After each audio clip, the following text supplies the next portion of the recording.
Hello friend, welcome back to online Hindi Bible study. Online Hindi Bible study में आपका स्वागत है। तो सभी को जय मसीह की। तो आज हम सीधा वचन में जाएंगे, वचन से सीखेंगे। जो आज का हमारा विषय है वो है कि शैतान हमारी किस प्रकार से परीक्षा लेता है, ठीक है, और शैतान कैसे हमें परीक्षा में डालता है या फिर अपना काम करता है। तो शैतान कैसे आता है, कैसे वो अपना काम करता है हमारे जीवनों में, तो वो आज हम सब कुछ देखने वाले हैं। हम यीशु मसीह के परीक्षा के बारे में देखते कि यीशु मसीह की परीक्षा किस प्रकार से हुई और कब हुई, कैसे कैसे शैतान ने उनकी परीक्षा ली। तो सीधा वचन में चलते हैं और वचन में हम देखते हैं मत्ती 3:16 से। और यीशु बपतिस्मा लेकर तुरंत पानी से ऊपर आया और देखो उसके लिए आकाश खुल गया और उसने परमेश्वर के आत्मा को कबूतर के समान उतरते और अपने ऊपर आते देखा। और देखो यह आकाशवाणी हुई, यह मेरा प्रिय पुत्र है जिससे मैं अत्यंत प्रसन्न हूँ। तो यहाँ पर हम देखते हैं कि यीशु मसीह का बपतिस्मा हुआ। यहाँ पर यीशु ने बपतिस्मा लिया, पानी से बाहर आया तो पवित्र आत्मा कबूतर के समान ऐसे उसके ऊपर उतरा। और हम देखते हैं यह आकाशवाणी हुई कि यह मेरा प्रिय पुत्र है जिससे मैं अत्यंत प्रसन्न हूँ। उसके बाद हम चौथे अध्याय में आते हैं। लिखा है, तब आत्मा यीशु को जंगल में ले गया ताकि इब्लिस से उसकी परीक्षा हो। अब यहाँ पर हम देखते हैं कि आत्मा, यानी कि वो जो आत्मा हम देखते, और उसने परमेश्वर के आत्मा को कबूतर के समान उतरते और अपने ऊपर आते देखा। तो वही आत्मा, परमेश्वर का आत्मा क्या है, उसे जंगल में ले गया ताकि इब्लिस, यानी कि वो शैतान जो पहले था, सबसे पहला शैतान जो था, जो गिराया गया था, शैतान लूसीफर, इब्लिस, ठीक है, कई नामों से जाना जाता है, अजगर नाम से भी जाना जाता है। तो मैन जो मुखिया है, शैतानों का जो सरदार है, वही क्या यहाँ पर हम देखते कि परीक्षा लेने के लिए आया है यीशु मसीह की, परमेश्वर के पुत्र की। तब आत्मा यीशु को जंगल में ले गया ताकि इब्लिस से उसकी परीक्षा हो। वह 40 दिन और 40 रात निराहार रहा, तब उसे भूख लगी। तो यीशु मसीह 40 दिन 40 रात निराहार, यानी कि कुछ नहीं खाया, वो खाली मतलब भूखे रहे। तब हम देखते कि यीशु मसीह जो 100% मनुष्य थे, मतलब 100% मनुष्य के रूप में थे, पूरे मनुष्य थे, साथ ही परमेश्वर की ओर से आए थे। तो जैसे मैं मनुष्य हूँ, वो भी 100% मनुष्य ही थे। जैसे कि मुझे भूख लगती, मुझे प्यास लगती है, मुझे दर्द होता है, वैसे ही यीशु मसीह को भी फील होता था। लिखा है कि तब यीशु को भूख लगी। जब उसे भूख लगी तब परखने वाले ने, तब उसे भूख लगी तब परखने वाले ने। यहाँ पर हम देखते हैं कि यीशु मसीह फास्टिंग में है, 40 दिन 40 रात वो फास्टिंग कर चुके हैं, अब उसको भूख लग रही है। तब क्या है, इब्लिस शैतान आया, उसने देखा कि हाँ अब अच्छा मौका है। तो यानी कि शैतान भी मौके की तलाश में रहता है कि कब, जब उसको मौका मिले तो वो फाड़ खाने के लिए क्या है, तैयार है कि जैसे ही मुझे मौका मिले मैं इसको फाड़ खाऊं। जो परमेश्वर के लोग हैं, जो परमेश्वर पर विश्वास करते हैं, ठीक है। तो उसने क्या कहा, तब परखने वाले ने पास आकर उससे कहा, यदि तू परमेश्वर का पुत्र है तो कह दे कि ये पत्थर रोटी बन जाए। तो यहाँ पर हम देखते हैं कि जो शैतान उसकी परीक्षा ले रहा था, वो कहता है, यदि तू परमेश्वर का पुत्र है तो कह दे इस पत्थर से कि ये पत्थर रोटी बन जाए। यानी कि हम यहाँ पर देख सकते हैं, जैसे कि हमने मूवी में भी कई बार देखा किस किस तरीके से, ठीक है। तो थोड़ा हम इमेजिन करते कि भाई वो क्या सीन होगा। तो सबसे पहले यीशु मसीह शायद भूख लगी होगी और ऐसे कुछ पत्थर लेके बैठे होंगे। तब शैतान ने क्या कहा, यदि आप परमेश्वर के पुत्र हैं तो कह दे कि ये पत्थर रोटी बन जाए, ठीक है। तो मैं आपको बताना चाहूँगा, शैतान उनके मनों में ये बात क्या है, डाल रहा था। शैतान उनकी परीक्षा कैसे ले रहा था, उनके मनों में ये बातें डाल रहा था। मत्ती 3:17 में हम देखते, और देखो ये आकाशवाणी हुई, यह मेरा प्रिय पुत्र है जिससे मैं अत्यंत प्रसन्न हूँ। तो यहाँ पर वो क्या अब शक डाल रहा है कि यदि आप परमेश्वर के पुत्र हैं तो पत्थर से कह देना कि रोटी बन जाए। यहाँ पर हम देखते हैं कि जो बात सच्ची थी, जो वचन सच्चा है, उसी को क्या है, शैतान उठा रहा है यहाँ पर अब। क्योंकि अब जो है वो देख रहा कि यहाँ पर शायद ये गिर सकता है, ये कमज़ोर है, यहाँ पर इसको रोटी चाहिए। तो वो चाहता था कि वो मतलब उसको कहीं ना कहीं गिराए। यीशु मसीह को शैतान चाहता था कि कहीं ना कहीं गिराए।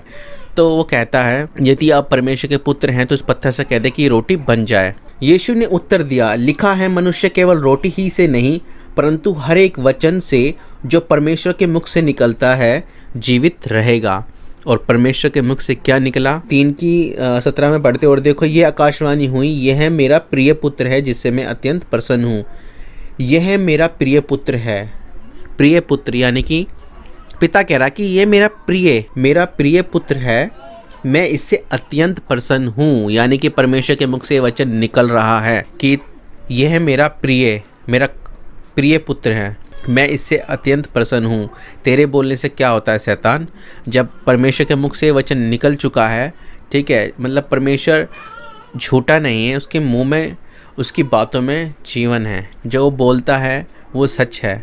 उसने कहा कि तू मेरा प्रिय पुत्र है, तो उससे मैं प्रसन्न हूँ। आकाशवाणी हुई, क्योंकि मनुष्य रूप धारण करके यीशु मसीह इस दुनिया के अंदर आए। तो यहाँ पर हम देखते हैं यीशु मसीह को भूख लगी और उस भूख के कारण शैतान ने उनकी परीक्षा लेना चाही, ठीक है, मगर यीशु मसीह ने कहा कि यह भी लिखा है कि मनुष्य केवल रोटी ही से नहीं परंतु परमेश्वर के मुख से जो वचन निकलता है उससे जीवित रहेगा। और उसके मुख से वचन निकला कि ये मेरा प्रिय पुत्र है और मैं इससे अत्यंत प्रसन्न हूँ। और भी बहुत से वचन हैं जो कि परमेश्वर के मुख से निकले हैं, ठीक है, तो उनसे हम क्या है, जीवित रहेंगे। तो जब भी शैतान आता है हमारे, वो किसी गाड़ी में नहीं, किसी मोटरसाइकिल पे नहीं, वह हमारे मन में आता है। जो बातें हम सुनते हैं, अभी यीशु मसीह ने सुना कि आकाशवाणी हुई कि यह है मेरा प्रिय पुत्र है, मैं इससे अत्यंत प्रसन्न हूँ। अब यहाँ पर क्या है, शैतान आ गया, इब्लिस, यानी कि हाई लेवल सरदार, शैतानों का सरदार आ गया।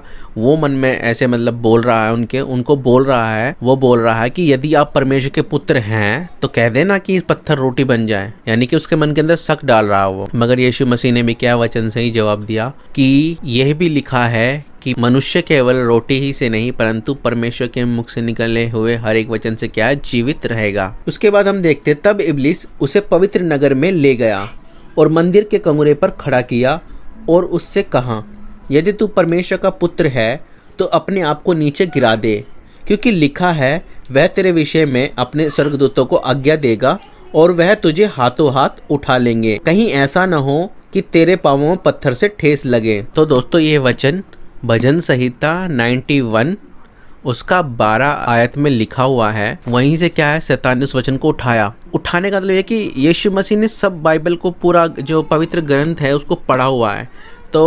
तो शैतान क्या है, जो हमारे माइंड के अंदर होता है ना, उसी को उठाता है, ठीक है। ये वचन मैंने मतलब उसको गलत तरीके से वो प्रेजेंट करता है कि ऐसा लिखा है, तू ऐसे कर, तू ऐसे कर, ऐसे लिखा है, तू ऐसे कर, ठीक है। तो सबसे पहले हम भजन संहिता 91 और उसकी 12 आयत को पढ़ लेते हैं। उसमें क्या लिखा है, इसमें लिखा है 11 आयत, क्योंकि वह अपने दूतों को तेरे निमित्त आज्ञा देगा कि जहाँ कहीं तू जाए वह तेरी रक्षा करे, वह तुझको हाथों हाथ उठा लेंगे, ऐसा न हो कि तेरे पाँवों में पत्थर से ठेस लगे। तो बिल्कुल सही वचन शैतान ने बोला, बिल्कुल वो यही बोल रहा है कि तू अपने आप को यहाँ से गिरा दे, क्योंकि तेरे बारे में तो लिखा है कि वह तेरी रक्षा करेगा, ठीक है, ऐसा नहीं होगा, वो अपने दूतों को भेजेगा तुझे बचाने के लिए, तो यहाँ से गिर जा। तो शैतान ये सब चीज़ें कैसे कर रहा था, जो वचन हम पढ़ते हैं, जो वचन हम जानते हैं, उन्हीं को क्या उठाकर गलत तरीके से प्रेजेंट करता है, ठीक है। तो वो कह रहा था कि यहाँ पर चेक कर, परीक्षा कर, मतलब यहाँ पर क्या है, शैतान उनके मन में डाला उस वचन को उठा के, तेरे विषय में तो ऐसे लिखा है कि जहाँ कहीं तू जाएगा वह अपने दूतों को आज्ञा देगा, वह तेरे विषय में अपने दूतों को आज्ञा देगा कि वह तुझे हाथों हाथ उठा लेंगे, कहीं ऐसा ना हो कि तेरे पाँवों में पत्थर से ठेस लगे। तो वही ये बात शैतान क्या डाल रहा था कि अपने आप को यहाँ से गिरा दे, क्योंकि तेरे विषय में तो लिखा कि वो अपने दूतों को आज्ञा देगा और वो तुझे उठा लेंगे, तुझे ऐसे गिरने नहीं देंगे, मरने नहीं देंगे, ठीक है। तो यहाँ पर शैतान कह रहा था परीक्षा कर। यहाँ पर हम देखते कि शैतान कह रहा कि तू अपने परमेश्वर की परीक्षा कर, मगर यीशु मसीह क्या कहते हैं इस विषय में, हम देखते हैं आगे क्या जवाब देते हैं। 4 अध्याय उसी के नीचे लिखा है 7वीं आयत में, यीशु ने उससे कहा, यह भी लिखा है तू प्रभु अपने परमेश्वर की परीक्षा ना कर। तो यीशु मसीह ये कह रहे थे कि यह भी लिखा हुआ है, मतलब उसने बिल्कुल सही वचन बोला, ऐसा ही लिखा हुआ है यीशु मसीह के बारे में, जहाँ कहीं तू जाएगा वह अपने दूतों को आज्ञा देगा, ठीक है, वो तेरे साथ रहेंगे, वो तेरी रक्षा करेंगे, ऐसे लिखा है, ठीक है, जैसे कि हमने पढ़ा वचन में। तो वो इसी वचन को उठा के कहता, शैतान कहता है कि तू क्या परीक्षा कर, उसको टेस्ट कर, उसका टेस्ट कर, ऐसे गिरा दे और तेरे विषय में तो ऐसे लिखा है, ठीक है। शैतान मन में डाल रहा है बात को, मैं आपको बोलना चाहता हूँ कि शैतान किस तरीके से परीक्षा ले रहा, मतलब इतनी बुरी तरीके से वो उसके मन के अंदर ये सब बातें डाल रहा था। तो मैं आपसे ये कहना चाहता हूँ कि हम कई बार सोचते कि भाई शैतान हमें दिखाई देगा इस तरीके से, यीशु मसीह को भी दिखाई दिया होगा कि ठीक है कि उसने परीक्षा ली होगी। हम कई बार मूवी में भी देखते कोई ऐसा आत्मा टाइप का शैतान है या बड़े बड़े सिंह हैं, उसके ऐसे करके वो क्या परीक्षा ले रहा है। मगर मैं आपको बताना चाहता हूँ कि शैतान किसी मोटरसाइकिल पे नहीं आता, किसी रथ पे नहीं आता, ठीक है, या कुछ ऐसा बन के नहीं आता, किसी ऐसे रूप में नहीं आता। वह हमारे मनों में आता है, मतलब वो हमारे मनों के द्वारा जो हमारे मन के अंदर है वो उसको कैच करता है, उसी को क्या गलत तरीके से प्रेजेंट करता है हमारे ही सामने, ताकि क्या है हम पाप कर दे, परमेश्वर के विरुद्ध पाप कर दे। वह दूसरा व्यक्ति भी अगर आएगा हमारे पास, वो दूसरे व्यक्ति के द्वारा भी काम कर सकता है, उसके मनों में गलत बातें डाल के, ठीक है, बुलवाएगा, हमको बोलेगा कि ऐसे नहीं, ऐसे नहीं, ऐसी हमें गलत बातें बोलेगा। मतलब जो शैतान की ओर से है वो बातें क्या है बोलेगा। क्योंकि यीशु मसीह के बारे में हम देखते हैं, यीशु मसीह ने 12 चेलों को चुना, मगर उनसे कहा कि क्या मैंने तुम 12 चेलों को नहीं चुना, मगर मैं तुमसे कहता तुम में से एक शैतान है। तो शैतान का मतलब ये था कि उस व्यक्ति के अंदर वो शैतान था, दुष्ट आत्मा जो थी, दुष्ट आत्मा शैतान किसी व्यक्ति के अंदर रहता है। वो ऐसे नहीं है कि भाई आपको दिखाई देगा, कई बार दिखता भी है शैतान, मगर अभी जैसे कि हम जिंदा हैं, ठीक है, तो अभी वो जो काम करता है अपना ऐसे देखने में ऐसे नहीं करता, वो मनों के द्वारा काम करता है। कई बार हम सोते तो हमें दिखाई देता है, या कई लोग बहुत ही ज़्यादा वो होते तो उनको दिखाई देता है। ज़्यादातर हम यही देखते कि शैतान हम स्वैपन में या फिर वैसे तरीके से, ठीक है, दिखाई देता, स्वैपन वगैरह में हमें शैतान दिखाई देता है उस तरीके से, आत्मा में या फिर भयानक रूप में। मगर जो हम मतलब जैसे जगे हुए हैं, जीवित हैं, तो वह क्या है, उसका एक अलग रूप है। वह हमारे मन के अंदर ऐसे बातें डालता है, यहाँ मतलब मन के अंदर बातें डालता है, गलत प्रेजेंट करता है, और दूसरे लोगों के द्वारा भी क्या वह करता है, उनके मन में डालता है कि वो ऐसा करे, ठीक है। तो वो शैतान अपना उस तरीके से अपने काम को क्या करता है। तो आप ये मत सोचना कि भाई शैतान जब करेगा तो वो ऐसे करके करेगा, कोई रूप लेके आएगा या कुछ ऐसे करेगा, ठीक है।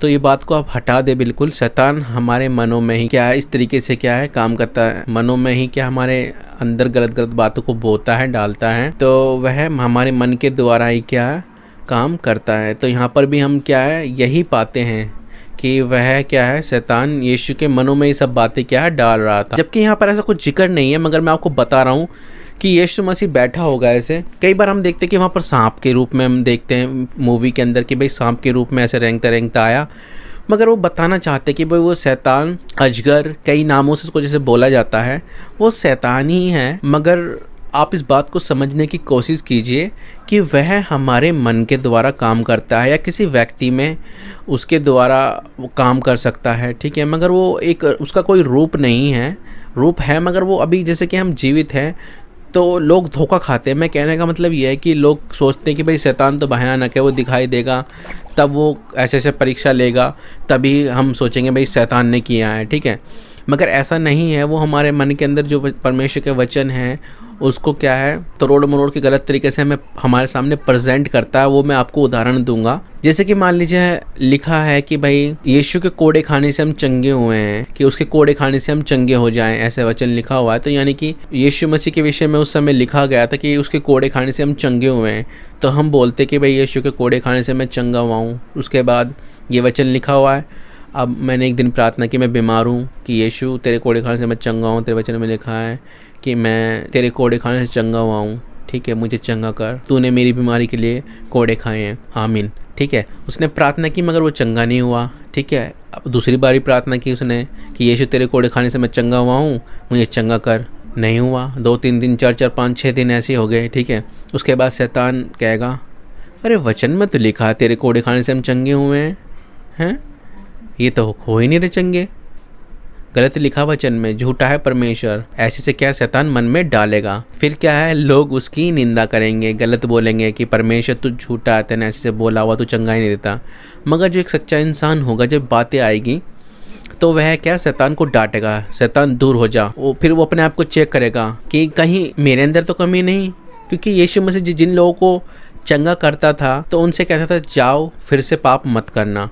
मतलब तकरीबन ये देखा गया है कि बीमारी जो है या तो परमेश्वर की महिमा के लिए आती है या फिर पाप के कारण आती है। तो हमें चेक करना है कि ये बीमारी कुछ मुझसे गलती तो नहीं हुई, कोई मैंने पाप तो नहीं कर दिया, तो उस पाप की हमें क्षमा मांगनी है और सचमुच उस पाप को हमें क्या है, छोड़ देना है। तो सबसे पहले हमें जांचना है अपने अंदर कि कोई मैंने पाप तो नहीं कर दिया, उस पाप को ख़त्म कर देना, उसकी क्षमा मांगनी है, उसको फिर से नहीं करना है। ठीक है, कोशिश करें कि कोई पाप ना करें और परमेश्वर से क्षमा मांग लें, उससे मेल मिलाप कर लें तो परमेश्वर चंगा करेगा। दूसरा, कुछ बातें ऐसी जब हमें परमेश्वर परखता है कि भाई मैं उसको सब कुछ सुख दे रहा हूँ, जैसे कि आयु की परीक्षा हुई, सब कुछ उसको देता रहेगा तो सब अगर मान लो कोई नॉर्मल व्यक्ति भी होगा, उसको सब कुछ मिलता रहेगा तो वो खुश होगा और वो उसकी महिमा करेगा। ठीक है, मगर जब उस पर विपत्ति आती है तब पता लगता है कि वो व्यक्ति क्या है। तो ऐसा ही नहीं कि भाई हमें सुखी मिलता रहेगा, सुखी मिलता रहेगा, सुखी मिलता रहेगा। कई बार परमेश्वर परीक्षा भी लेता है, मगर परमेश्वर ये नहीं चाहता कि हम बीमार ही रहें। तो ये एक संसार, इस संसार में परमेश्वर ने हमें सिर्फ इसलिए नहीं भेजा कि हम खाएं, बचपन से हम दूध पिएं, फिर खाना खाएं, फिर मांस खाएं, फिर बड़े हो जाएं, एक दिन फिर मर जाएं। इन दिनों में छोटी से लेकर बड़ी उम्र तक, मतलब बचपन, जवानी और लड़कपन और बुढ़ापे में क्या है, वो हमें चेक था कि हमारे साथ जो भी परिस्थिति घटती हैं, बीमारी, गरीबी, बहुत सारी सिचुएशन आती है, तो हमें चेक करता कि हम क्या हैं। ठीक है, जैसे कि मूसा के समय में वो इजराइलियों को लेके आया। ठीक है, वो चाहता तो उनको एक दिन में वहाँ पर क्या है, जो वायदे का देश था वहाँ पहुँचा देता, मगर उनको वो जंगल में घुमाता रहा ताकि उनको चेक करे कि कौन खराई से मेरे पीछे चलता है, कौन मुझे मानता है। तो उसमें से 2 ही लोग चुने गए, 2 ही लोग वायदे के देश में पहुँच पाए, और तो मूर्ति पूजा करने लगे और कुड़कुड़ाने लगे। ठीक है, तो वो नहीं पहुँच पाए वायदे के देश में, 2 ही लोग पहुँच पाए, यीशु और कालिब। 2 व्यक्ति ही क्या है, वायदे के देश में पहुँच पाए, जो परमेश्वर को बड़ी खराई से मानते थे और सच्चाई से मानते थे। ठीक है, तो कई बार परमेश्वर उसको टेस्ट करने के लिए भी कि भाई बीमारी में क्या करता है, ठीक है, तो उसकी परीक्षा लेता है। तो कई बार यीशु मसीह ने भी कई बार बोला कि भाई ये बीमारी मृत्यु की नहीं परंतु परमेश्वर की महिमा के लिए है। ठीक है, जो लाजर मरा था वो परमेश्वर की महिमा के लिए मरा था। ठीक है, मरना तो सबको ही है, मगर उस समय जो मरा, ठीक है, वह परमेश्वर की महिमा के लिए मरा ताकि लोग जाने कि यीशु के नाम से और परमेश्वर इतनी सामर्थ्य रखता कि मुर्दों को भी जीवित कर सकता है, 3 दिन के मरे हुए एक व्यक्ति को भी क्या परमेश्वर जीवित कर सकता है। तो कहने का मतलब यही है कि मैं एक एग्जाम्पल आपको दे रहा था कि भाई शैतान कैसे मन में काम करता है। तो वो यही सब था कि मन में कई बार चंगाई को लेके, फाइनेंशियल जो कंडीशन होती है, हमारे घर की परिस्थिति होती है जो भी हमारे घर की, तो उनके खिलाफ कई बारी शैतान वचन के द्वारा क्या है गलत हमारे मन में डाल देता कि परमेश्वर ने तो कहा कि ऐसा ऐसा होगा, तुम 10 मांग दो, तुम बढ़ोगे, तुम ये करो, तुम ऐसे होगा। तो मतलब कई सिचुएशन हो सकती है। ठीक है, सिर्फ यही नहीं कि बीमारी में ही बहुत सी परिस्थिति हो सकती है। ठीक है, चंगाई के लिए, दुष्ट आत्मा की बहुत सी परिस्थिति, ठीक है, निर्बलता, दुर्बलता, हर तरीके से टेस्ट कर सकता है शैतान। ठीक है, मतलब परीक्षा आपकी कर सकता है, आपके मन में गलत बातें डाल सकता है और परमेश्वर आपकी परीक्षा कर सकता है हर परिस्थिति में। जो परमेश्वर परखता है हमको। ठीक है, जब हम इन सब परीक्षाओं में पास होते हैं तो हमारा लेवल बढ़ता है। हम जैसे कि हमने ये परीक्षा पास की, जैसे कि हम स्कूल में होते हैं तो जब हमने ये परीक्षा पहली की, फिर दूसरी की, तीसरी, चौथी, पाँचवीं, ऐसे क्या जब हम पास करते तो आगे क्या बढ़ पाते हैं और पहुँच पाते हैं। तो वही है, जब एक बच्चा पहले दूध पीता है, फिर बड़ा होता है, फिर वो रोटी खाता है, फिर कुछ और खाता है, फिर मांस खाने लग जाता है। ठीक है, तो वही है, धीरे धीरे हम क्या इन परीक्षाओं के कारण बढ़ते हैं। तो होप आपको ये एग्जाम्पल समझ में आया होगा। तो हम आगे पढ़ते हैं। फिर इब्लीस उसे एक बहुत ऊंचे पहाड़ पर ले गया और सारे जगत के राज्य और उसका वैभव दिखाकर उससे कहा, यदि तू गिरकर मुझे प्रणाम करे तो मैं ये सब कुछ तुझे दे दूंगा। अब शैतान उससे कह रहा है यीशु मसीह से, अगर तू मुझे गिरकर प्रणाम करे, ठीक है, मुझे दंडवत करे, तो मैं ये क्या सब कुछ तुझे दे दूंगा, ये सब कुछ मुझे सौंपा गया है। तो यीशु मसीह, ये वैसे अधिकार मनुष्य को दिया गया था, पहले मनुष्य आदम को सब चीज़ों पर अधिकार, मगर जब उसने पाप कर दिया तो शैतान के पास वो अधिकार चला गया। तो वो अधिकार को लेने के लिए यीशु मसीह आया। तो वो देना चाह रहा था वहाँ पर शैतान कि तू मुझे प्रणाम कर, मेरी आराधना कर, मेरा ये कर, मैं सब कुछ तुझे दे दूंगा, ये सब कुछ मेरे को सौंपा गया मैं तुझे दे दूंगा, तो मेरी आराधना कर, मुझे प्रणाम कर। मगर यीशु मसीह क्या कहते हैं, हम पढ़ते हैं आगे। हम मत्ती 4 में ही पढ़ रहे हैं, 4 जो उसमें लिखा हुआ ना, यीशु की परीक्षा, वही हम पढ़ रहे हैं कि यीशु की परीक्षा किस प्रकार हुई और हमारी परीक्षा किस प्रकार शैतान कर सकता है। तो तब यीशु ने उससे कहा, हे शैतान दूर हो जा। यहाँ पर हम देखते हैं कि शैतान को यीशु मसीह डांट रहे हैं। तो हम यहाँ पर देखते हैं कि यीशु मसीह शैतान को डांट रहे हैं, उससे कह रहे हैं दूर हो जा, क्योंकि लिखा है। क्यों दूर कर रहे हैं यीशु मसीह? क्योंकि लिखा है, तू प्रभु अपने परमेश्वर को प्रणाम कर और केवल उसी की उपासना कर। वो कह रहा क्योंकि लिखा है, तू केवल अपने प्रभु अपने परमेश्वर की ही आराधना कर, उसी की उपासना कर। तब शैतान उसके पास से चला गया।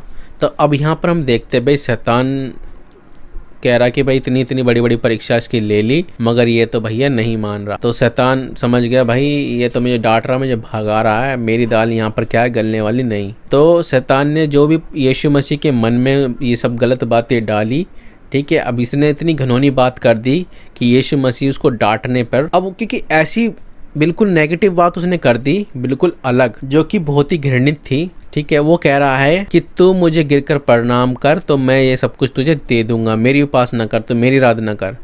ठीक है, तो ये अधिकार सिर्फ परमेश्वर का है और वो ये अधिकार अपने लिए वो कर रहा था कि तू मेरी आराधना कर। तो उसने कहा, है शैतान दूर हो जा, और वह क्या उसके पास से क्या दूर हो गया। जब उसने कहा कि लिखा है तो केवल सिर्फ अपने परमेश्वर की उपासना आराधना कर, तो उसके बाद क्या है, वह दूर हो गया। तब शैतान उसके पास से चला गया और देखो स्वर्गदूत आकर उसकी सेवा करने लगे। तो यहाँ पर हम देखते हैं कि 3 बातों में क्या उसने, जो हम पढ़ते सिर्फ 3 बातें थी, वो कैसे कैसे उसने परीक्षा करी। यहाँ पर हम देखते हैं कि जो बातें हैं, जो वचन हैं, उसी को तोड़ मरोड़ के क्या जो हमारे अंदर होता है ना, उसी को शैतान क्या ऐसे करके, जो हमारे मन में चल रहा है, जो हमारे मन के अंदर है, उसी को वो क्या है शैतान ऐसे ऐसे करके दूसरे तरीके से तैयार करके हमारे सामने प्रेजेंट करता है, ऐसे है। मतलब फिर हम सोचेंगे हाँ यार सही बात है, ऐसे है। ठीक है, तो वो चाहता है कि हम पाप करें, परमेश्वर के विरुद्ध में पाप करें। ठीक है, तो कई बारी हम गलत कर देते हैं, गलत बातें बोल देते हैं परमेश्वर को भी। कई लोग कुड़कुड़ा जाते हैं, ठीक है, प्रार्थना करते उत्तर नहीं मिलता है तो भी कई लोग कुड़कुड़ा जाते रहे। लिखा हुआ है कि तू जो कुछ मेरे नाम से मांगेगा वह पिता से मांगेगा तो वह तुझे देगा, मगर मांगते मिलता नहीं है। तो कहते रहे वचन में तो गलत है, ऐसा नहीं है। ठीक है, गलत लिखा हुआ नहीं मिलता भैया, मगर वहाँ पर हमें चेक करना है। ठीक है, और कई बारी परमेश्वर परीक्षा भी लेता है और कई बारी कुछ बातों में हमें समय भी लग जाता है उत्तर आने के लिए। अब यहाँ पर हम एक उदाहरण की बात करते हैं कि भाई मैं आपको उदाहरण दूँ भाई, ऐसे कि भाई मन में बाइबल से मैं उदाहरण दूँ कि भाई शैतान मन में किस तरीके से काम करता है। ठीक है, तो एक उदाहरण मैं आपको देना चाहूँगा यहाँ पर कि शैतान मन में किस प्रकार से काम करता है। तो हम पढ़ेंगे प्रेरितों के काम, हनन्याह और सफीरा। ये स्टोरी आपने पढ़ी होगी, बाकी मैं आपको बता देता हूँ। हनन्याह नामक एक मनुष्य और उसकी पत्नी सफीरा ने कुछ भूमि बेची, ठीक है, इतना क्लियर है, और उसके दाम में से कुछ रख छोड़ा, और यह बात उसकी पत्नी भी जानती थी, और उसका एक भाग लाकर प्रेरितों के पांवों के आगे रख दिया। पतरस ने कहा, हे हनन्याह, शैतान ने तेरे मन में ये बात क्यों डाली कि तू पवित्र आत्मा से झूठ बोले और भूमि के दाम में से कुछ रख छोड़े? जब तक वह तेरे पास रही क्या तेरी ना थी, और जब बिक गई तो तेरे वश में ना थी? तूने यह बात अपने मन में क्यों विचारी? तूने मनुष्यों से नहीं परंतु परमेश्वर से झूठ बोला। ये बातें सुनते ही हनन्याह गिर पड़ा और प्राण छोड़ दिए, और सब सुनने वालों पर बड़ा भय छा गया। तो इतना तो आपने सब पढ़ा ही होगा, तो मैं इसका बेसिकली बता देता हूँ। 3 में लिखा है, पतरस ने कहा, हे हनन्याह, शैतान ने तेरे मन में ये बात क्यों डाली? ठीक है, तो यहाँ पर हम देखते हैं कि मन के अंदर शैतान ने ये बात डाली कि तू पवित्र आत्मा से झूठ बोले। तो झूठ बोलने वाली बात शैतान ने डाली कि तू झूठ बोल दे। वह प्रेरितों को बोल रहे थे, मगर प्रेरितों को उसने कहा तू मनुष्यों से नहीं परंतु परमेश्वर से झूठ बोलता है। कई लोग हैं जो कि परमेश्वर के नाम को लेकर कुछ बातें बोलते हैं। वह मनुष्य अगर मान लो परमेश्वर के नाम को लेकर कुछ बोलते हैं जो कि गलत है, वैसा नहीं है, और वो झूठ बोलते हैं, तो ये वचन कहता है कि वह मनुष्य से नहीं, वह क्या है, परमेश्वर से झूठ बोलता है। ठीक है, तो वहाँ पर यही हुआ। उसने क्या, शैतान ने उसके मन में डाला कि भाई तू ऐसे झूठ बोल दे, और जो भूमि है उसमें से जो भूमि थी जो बिकी थी उसका थोड़ा सा हिस्सा रख ले और थोड़ा सा प्रेरितों को दे दे। तो और भी लोग थे, उनका भी जो भी कुछ बिकता था वो पूरा का पूरा लाके क्या डाल देते थे, प्रेतों के पाँवों में दे देते थे, ठीक है। मगर इन लोगों ने क्या करा, दोनों हस्बैंड वाइफ ने वो भूमि बेची और उसका कुछ हिस्सा, यानी कि मान लो 2 गड्डी थी तो 1 गड्डी उन्होंने अपने पास रख ली और 1 गड्डी उन्होंने क्या प्रेरितों को दे दी। तो जैसे उन्होंने दी तो प्रेरित ने कहा कि तुम्हारे मन में शैतान ने ऐसा क्यों डाला कि तुम क्या है पवित्र आत्मा से झूठ बोलो, ठीक है। तो यहाँ पर हम देखते हैं कि जब हम शैतान की बात को सुनते हैं तो हमारे लिए क्या नुकसान ही लेके आती है। तो वहाँ पर हम देखते हैं कि उसने क्या झूठ बोला, मन में आया और उसने वो कर दिया। तो मन में जब कई बार आती हैं तो हो सकता है उससे में छोटा नुकसान हो।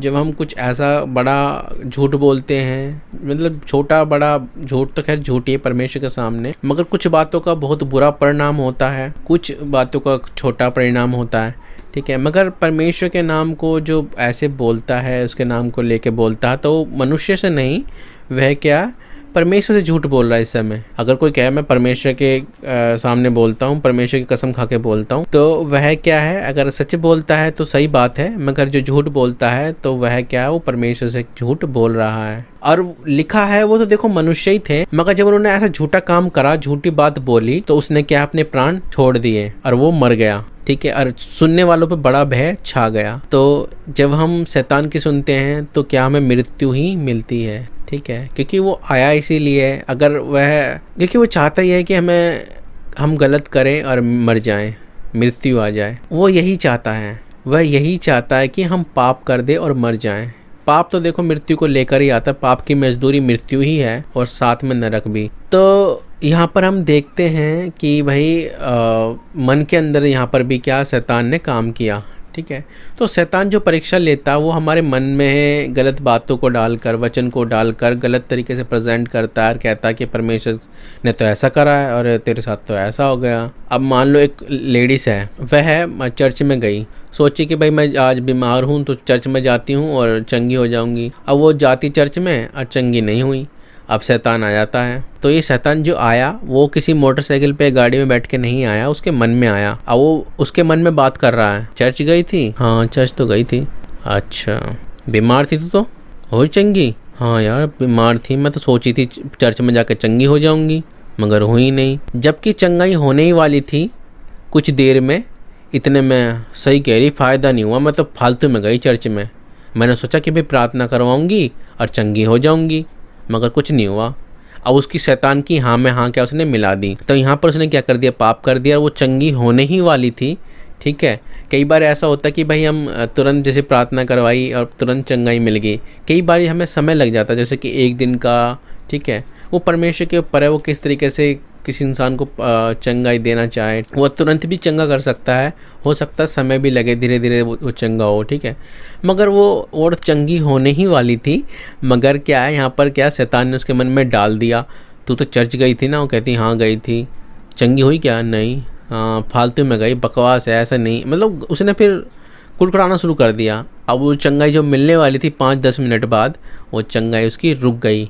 अब बीमारी के कारण उसकी कंडीशन और ख़राब हो गई, ठीक है। उधर उसने परमेश्वर की निंदा कर दी और परमेश्वर पे कुड़कुड़ाई शैतान की बात को सुनकर।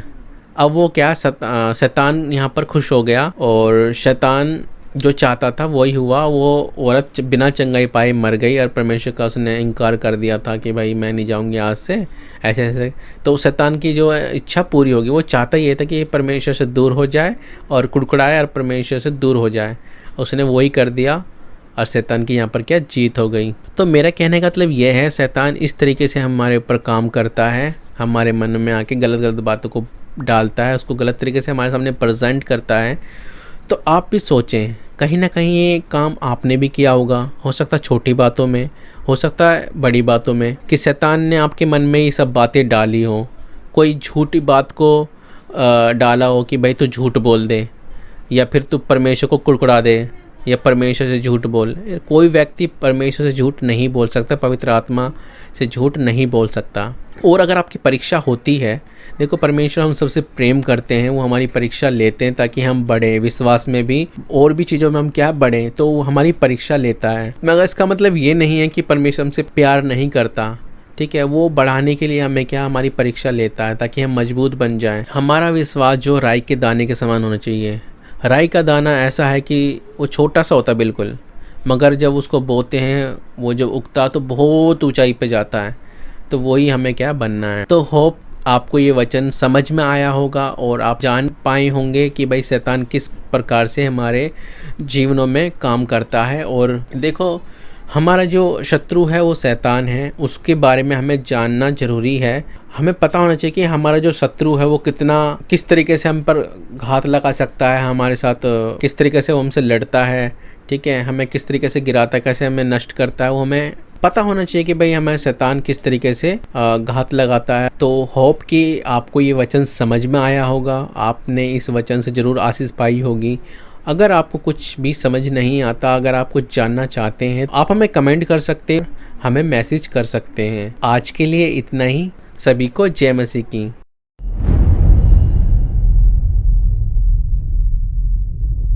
तो दोस्तों, अगर आपको ये वीडियो पसंद आई तो इस वीडियो को लाइक करें और अगर हमारे चैनल पर नए हैं तो हमारे चैनल को सब्सक्राइब करें। Thank you.